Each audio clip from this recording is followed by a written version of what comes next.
Welcome back to People Analytics. I'm your host, Lindsay Patton. Today I have Marlene Brostrom, who is the project manager for HireReach. Welcome, Marlene. Thank you for having me, Lindsay. Thank you for coming on the show. I'm excited to get into our conversation. But before we do that, can you tell us who you are, what you do, and why you do it? Sure. Thank you, Lindsay. I'm very excited about our topic. So my name is Marlene Brostrom. I am with our region's workforce systems called West Michigan Works. So I'm a project manager for that program that you talked about, Lindsay, called HireReach. And essentially what we do is we work with organizations to help them with their pre-hire, hire, and selection process, really helping make the hiring process a little bit more efficient and more effective, especially in these tight and changing labor market conditions. Mm-hmm. So I know that skills-based hiring is something that you're very knowledgeable about, something that you have seen success with. So tell me a little bit about your work in skills-based hiring.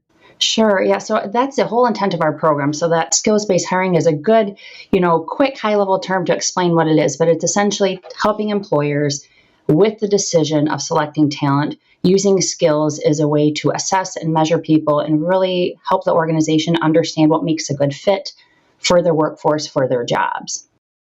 Amazing. So one thing that we discussed when we first connected was how COVID shifted everything within the workforce. Can you kind of explain how that trend happened and what we're seeing now? Sure. Yeah. And I think it'll be helpful. If you don't mind, I'm going to go back a little bit to skills-based hiring as it kind of leads into this topic of COVID and kind of what's happening. So if you think about skills-based hiring, or even when an organization hires, it's a decision, right? And if you think about making decisions in your personal, professional life, you usually gather some data, some information, you talk to someone knowledgeable, you do some research. And in the hiring process, that's what we're trying to do. And that's what skills-based hiring is trying to do. Now, it's been a little bit more difficult, and it's really been a change for employers in how they hire. And that is due to the labor market. COVID also had an impact, but what a lot of people perhaps maybe don't understand is it's not 100% due to COVID. These things in the labor market were happening for a while. And there's some good research out there. I think one of them is called MSI demographic drought. And they talked about, if you think about the labor market and what has happened is a long time ago when the baby boomers first entered the labor force, right? There was a good there was just a sheer huge number of population of the baby boomers. Women were entering the workforce at an unprecedented amount. And this workforce here had a high educational attainment. So employers could be very picky with how they hired for talent, right? There was more demand than there was more supply than there was demand. So that made sense. So employers would say, well, how can we screen? How can we narrow down the pool a little bit more easily?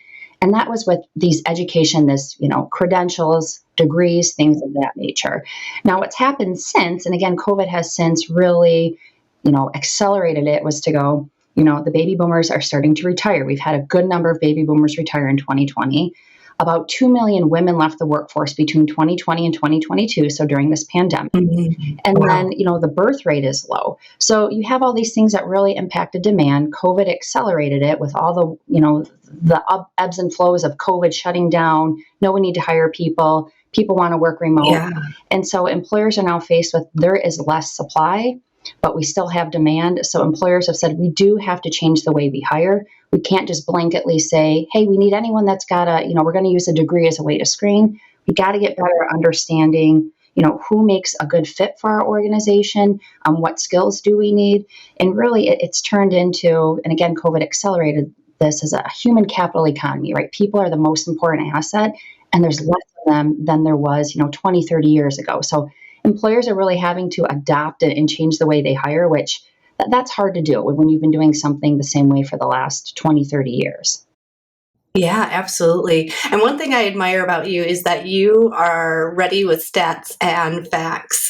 And I love it. And because I'm very similar. And as you were speaking, I kind of noticed, with a freelance economy, I noticed that it also is very similar because that is a skills-based position. And I noticed that companies, studies have shown that as the freelance economy has grown and as COVID has disrupted everything, companies are also looking for skills-based in contractors too. So I feel like in so many aspects, skills are being prioritized right now. They really are. And that's not to say, too, I think it's important to mention, this isn't to say college degrees are bad or they're not needed anymore. I mean, they're absolutely needed for certain positions. But what we really say is, for organizations to really revisit your job description, right? Maybe they haven't been updated in 10, 20, 30 years, and employers kept adding degrees, or maybe we want this qualification, we want this certification. And so I say you really have to understand and dive into what makes a good hire. And there is a lot of research, and I'm glad you enjoy facts and stats too, Lindsay. But there was this huge meta-analysis done, and for anyone that's interested, it's by two gentlemen, Hunter and Schmidt, and they analyzed the way employers make hiring decisions, and they assessed a number of tools or pieces of data you can gather on someone. And actually, education and years of experience are further down the list. And skills, let's call them like foundational competencies, your ability to critical think, problem solve, customer service, teamwork, those actually make, a better hire. And that makes sense. I think you've probably had that, Lindsay. I know I have. Maybe a coworker or someone you've managed where you go, you can really tell the difference between someone who's an average performer and someone who's a high performer. And it's not typically things like, oh, they knew how to use the software better, or they knew how to, run this machine. Instead, it was, gosh, they had great customer service. They really were a team player. They went above and beyond. They could problem solve. So employers are starting to learn, how do I assess that? And that's hard to do by just looking at a resume. Mm-hmm. Yeah. And one thing, you mentioned that there's more room for people that don't have 4-year degrees. There's now more of an equal playing field if someone has the skills needed to perform a job. So can you talk a little bit about how skills-based hiring kind of levels the playing field, helps reduce bias? Sure. Yeah, and I love this topic. So I always feel like, in workforce, there's really these two ends of the spectrum, right? And people who aren't familiar with the workforce system, this is an oversimplification, but you've got job seekers on one side, right? And they are trying to get into the world of work, figure out what's the right role for them, how do I advance my career, maybe what education training do I need? And then on the other hand, you have these employers that are going, how do we get a better workforce? How do we bring people in? How do we develop them? How do we grow them? And so the job is to try to make all this work together in this nice little talent workforce ecosystem. And skills-based hiring really does that, which is what's exciting to see. So we talked about from the employer perspective, really honing in on and understanding what makes a good hire, and that will help you with your turnover retention. And then from the job seeker standpoint, if we're assessing based on skills, not, let's say, education background or someone's experience. Maybe someone didn't take that traditional path. You do open up the playing field. And I have some more stats for you here, Lindsay. I was just looking them up the other day, but Harvard Business Review shared that 60% of the U.S. workforce does not have a 4-year degree. 76% of Black workers do not have a degree. 83% of Latinx workers do not have a 4-year degree, and then 81% of rural workers do not have a degree. And that's really important to say, there's all these people that have different backgrounds, different learning experience that may still have the skills needed to do the job. But by employers maybe not fully looking at their job description and just keeping that college degree on there because that's what they've done, you're eliminating a whole huge pool of people. So that should help open up, people that are eligible to apply. And then again, the skills really helps people. I think it was Opportunity at Work did this whole thing on individuals they called skilled through alternative routes. Not everyone has a traditional path of you go to high school, then you go to college, and then you go to work. Some people had to take a different path for different reasons. And there's studies out there that say people actually gain more knowledge by learning on the job. So you might have had someone that's worked in a job for 10 years, doesn't have the college degree, but has the skills and experience needed. So that's one area. And then the other thing, and this is maybe getting a little bit further ahead or into the weeds, Lindsay, is about you talked about reducing bias in the hiring process. And I think what's fascinating to me is how you make decisions is a whole study in and of itself, and economists have studied it. But, think about this. If you were to go to a doctor and they didn't use any tools, no data, no research to make an assessment on your health, that would make you very uncomfortable, right? To go, how can you diagnose this? You're not using the blood pressure, the EKG, CAT scans, blood tests, whatever.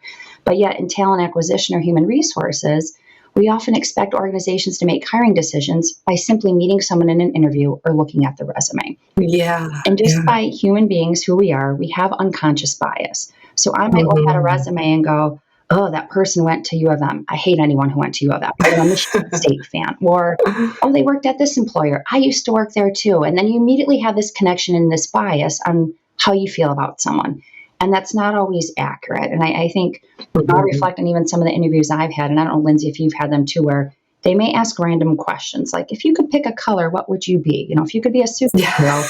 Yeah. And the questions are always fascinating to go, why, like, what does that have to do with the job? And people may say, well, they can think on their feet. And what I would challenge to say is thinking on your feet something that's needed for the job. If it is, maybe Mhm. there's other ways to assess it, but maybe it's not even needed for the job. So I think we have to be very careful about what data you're using to make decisions about applicants. And the whole concept behind skills-based hiring is you're using different tools that are effective at looking at, what is someone's competency, what's their knowledge on something, what is their cognitive ability, what are their personality like, what do they like to do in their job. And when you're getting all those pieces of data, just like with anything, you're able to make a more informed decision. It's not going to be perfect. People aren't Mhm. perfect, but you should get better the more pieces of data you have on someone. Yeah, absolutely.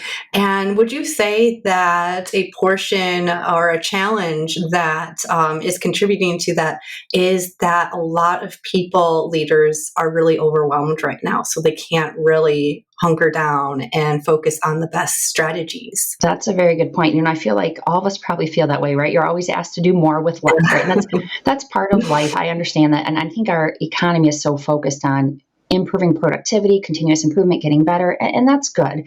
But at the same point, I think particularly in talent acquisition, right? And hiring HR, let's say, think about what's happened in the labor market, right? So we talked about this, but over the last 10 years, the labor market's really getting tight.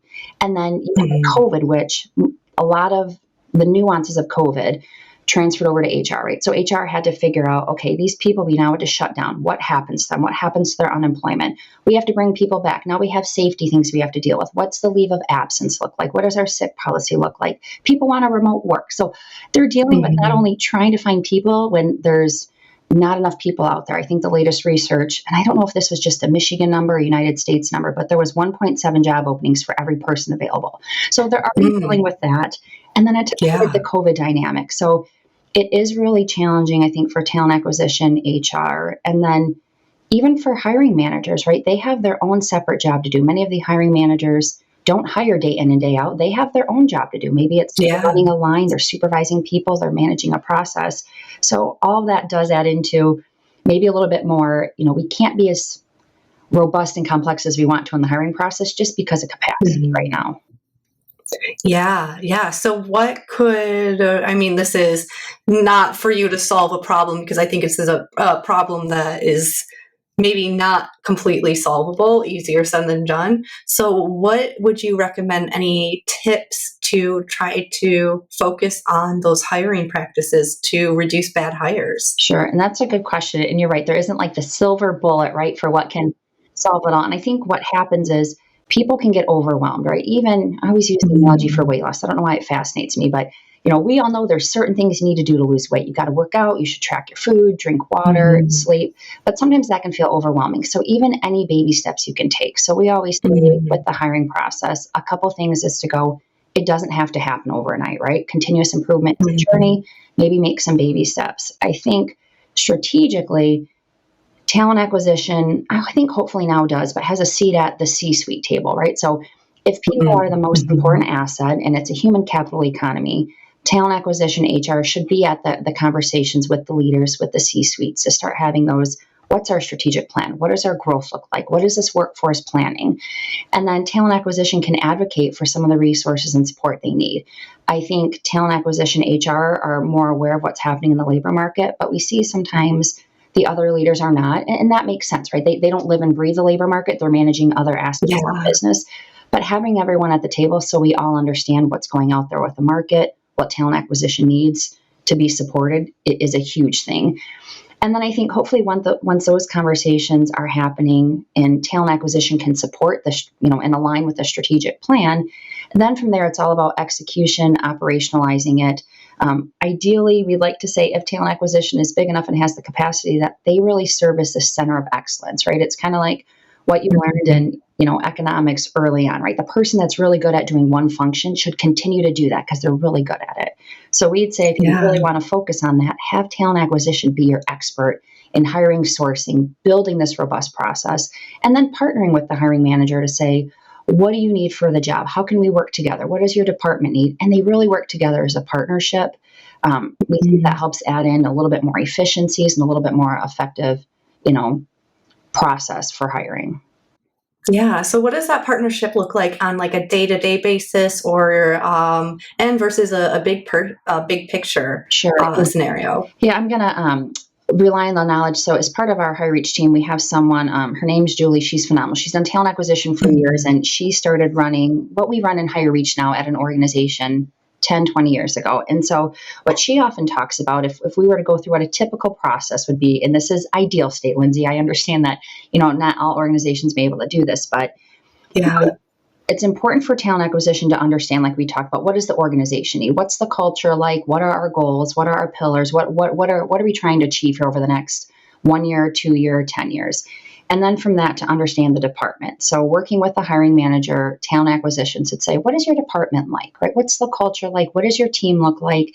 And then you narrow down to understand the job. And this is where it gets really important to go, to have those transparent conversations with the hiring manager to understand what makes a good hire, right? What is this job really needed to do? And that's usually this balance between, a hiring manager might say something, talent acquisition can ask further, but the intent is to get on the same page. So talent acquisition has enough information to be able to source candidates. So after that partnership and that understanding and that information is gathered, talent acquisition would then go and work on their sourcing, right? Where do we need to go to get these applicants? Who's been a successful talent pool from us in the past? And then you might even go into, all right, now talent acquisition is starting to assess individuals, right? Starting to gather that information to go, what are their skills? What are their competencies? Maybe if there's some educational requirements. And then they do some of the initial upfront screening, because talent acquisition should be good at that. They should be able to assess people, understand the tools, the assessments. And then once you've narrowed the pool down, then bring the hiring manager back in and say, hey, I've done some of the legwork for you based on the conversations and agreements we've had. Now all you have to do is interview these candidates and you make the final decision. So again, it's that true partnership, but letting talent acquisition focus on the things they're really good at and take care of some of that legwork. Because from an organizational standpoint, you need your hiring managers out there doing their jobs. You don't need them tied up doing HR functions half of their day. So that would be our typical ideal scenario for what we'd recommend, and make adjustments based on each organization scenario. So I also want to connect, the topic of bias to having everyone have a seat at the table, because, when it's just C-suite leaders making those decisions, statistically, those C-suite leaders are white and male. And like you said, there's that internalized bias, oh, this person looks like me. Oh, I like how they dress. So how can having a seat at the table kind of reduce that bias in the hiring process? Sure. And I think, it's interesting. It's a lot of it too is about education, right? So if we talk about, I think about skills-based hiring, and we always say, it shouldn't just be used for hiring, right? It should also be used for promotion internally from within, right? And sometimes we see that a lot where, let's say someone was a good salesperson. Well, they automatically get promoted to being a sales manager. But it's important to understand the competencies of doing sales are different than managing people and processes and some of those things. So we said it's just as important to have a promotion process that kind of uses those concepts of skills-based hiring that you do for hiring. So I think having that in place would help with what you talked about, right? Maybe people keep getting promoted. The C-suite often looks the same because unconsciously that person has a similar background. They look like me. Those people get at the table. And what we find is talent acquisition, at least a lot of the organizations we've worked, has been doing a great job educating the C-suite, right? Just helping them understand, you're not bad for having unconscious bias. Everyone has it, but let's be aware. Let's make sure our processes are doing everything they can to mitigate the bias that we inherently all have. So I think it is a mixture of partnering with, the C-suite to help them understand, and then also having some structure changes, right? How do we make promotion decisions? How do we make selection decisions? Who do we decide gets to have a seat at the table, and why? Absolutely. And I think it's important, at least for me personally, as someone who is a white leader, the more you recognize that, hey, this is something we all have. Um, Acknowledge it, do better, the less defensive you get, the more you practice that recognition and acknowledgement, the easier it gets to, you get that shock of, oh, I'm a bad person. No, it's not that you're a bad person. It's just that education can help you grow, like you mentioned. That's a very good point. And I do think some people have this, this visceral reaction when you have these conversations about diversity, equity, and inclusion, or unconscious bias to go, we're not saying anyone's bad, but let's just have some increased education and awareness on this. And, I think that there's two things to that is one, there is some training, right? So we always recommend to organizations, you should be doing some training internally, right? So even if you have a process where you can bring in diverse talent, whatever that looks like, you have to make sure your culture also is accepting and welcoming, and inclusive as well. So this is a couple part process, but I think you can do some training and awareness for staff, hiring managers, people that touch the hiring process, and then also having some structural changes, right? So we're all humans, we make errors. So anything we can do to codify and have a process where we're just running the process. We have a standard operating process. It's based on data, consistency, objective. We're collecting data that research has shown will help us do a better job at predicting. Combine that with that education, that's going to make some significant impacts to decreasing, bias in the hiring process. Absolutely. So with your job, you connect with many people leaders on a regular basis. So what are some trends and challenges that you see, in those relationships? Sure. Yeah, we've worked, I think so far, we started this program in end of 2018. I think we've worked with 40 plus organizations. And it's always fascinating, Lindsay, because every organization will have similar challenges, but they're all so different, right? And I think that depends on industry, the jobs, their capacity. I think when we started this journey, it was more about how do we do a better job, weeding out the bad apples. That's a terrible term to say, but, really identifying strong performers versus poor performers, who's going to be a star candidate for us. And what we're seeing now, and this kind of goes back to what we talked about earlier, is to go, some of the major challenges we've seen over the past 12 months has been, we have to do a better job at having a quicker hiring process.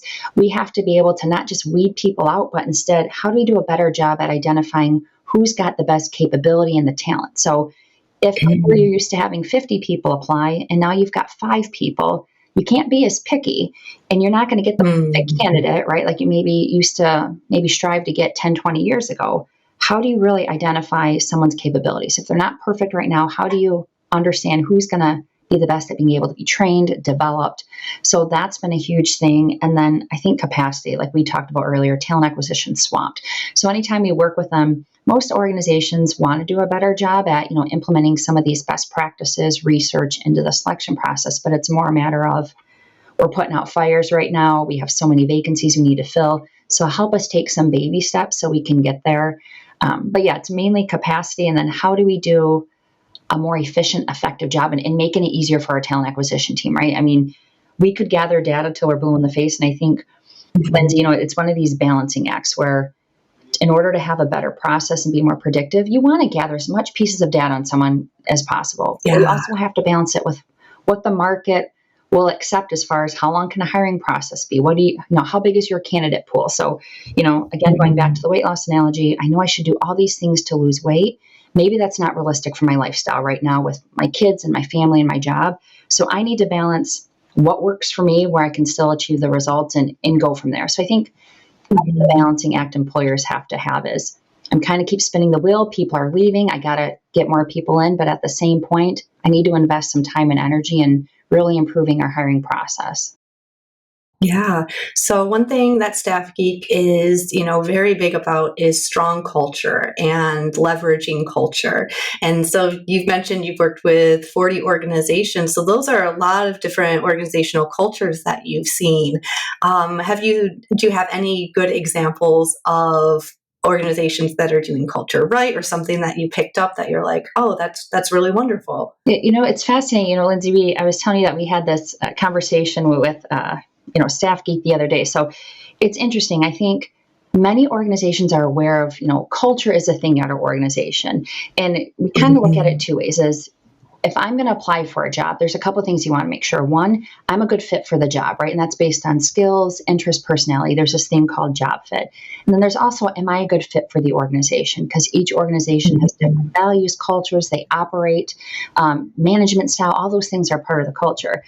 I feel like we've gotten really good at the job fit piece. The trouble, and where we're excited to work with Staff Geek perhaps maybe a little bit more, is this organizational culture piece, right? Where many talent leaders may say, we have an organization, but they struggle to define it. And then when you define it, you have to understand then how to measure it, right? It's one thing to say, we are a continuous improvement culture. How do you measure that? What does that equate to for a skill and a trait, something that you can assess in somebody? So we don't have the answer for that, Lindsay. I think it's one of those things where we always try to go back to the organization to say, let's go back and you really identify what that means for a culture. I know you can describe it in a paragraph or two, but what are those attributes, right? Or what are those distinct characteristics you're looking for? And then from there, then I think you can get into a little bit more of the assessment and the industrial organizational psychology of understanding, well, what does that equate to? What is a trait someone needs to have to align with the culture of this organization? Absolutely. Marlene, this has been such a wonderful conversation. Again, I appreciate your stats that you bring and just the information that is so beneficial to the audience that listens to this podcast. It is very eye-opening. It is inspiring. And it's a new way of looking at things, at least I would say within the past 10 years. Before we wrap up, is there anything you would like to add about skills-based hiring and how it can benefit organizations? Yeah, gosh, I appreciate the opportunity, Lindsay. I'm so passionate about this stuff. It's so fun to me. It's so complex. It's so nuanced. And there's a benefit for both. So no, I just think, at the end, I'd encourage organizations it can get really complicated to think about, gosh, how predictive is my selection process? Should I be using this? And it could be so confusing. And instead to go oversimplify it, to go, all we're trying to do is to say, how do we get better at making decisions, right? And what types of data and what things can we do today to start making some continuous improvement. So I just encourage anyone to, continue on this path of doing better at what we're already doing. Yeah. And I mean, I have to reiterate, using data to support everything. Because, I always say numbers don't lie. We're all about using analytics and metrics at Staff Geek. So it is across the board something that can be very beneficial for organizations. Agreed. Yeah. So if people want to connect with you, what's the best way to do so? Sure. Good. I appreciate that, Lindsay. I would say you can go to our website. We've got more information and a contact us button. And our website is www.HireReach, which is HireReach.org. Amazing, Marlene. Well, thank you again. If you know anyone who is like Marlene, who loves making the workplace better and is passionate about it, contact me, Lindsay at staffgeek.com. Thank you for listening to Staff Geek's People Analytics Podcast. I'm your host, Lindsay Patton, and I'm always looking to interview leaders who put people first.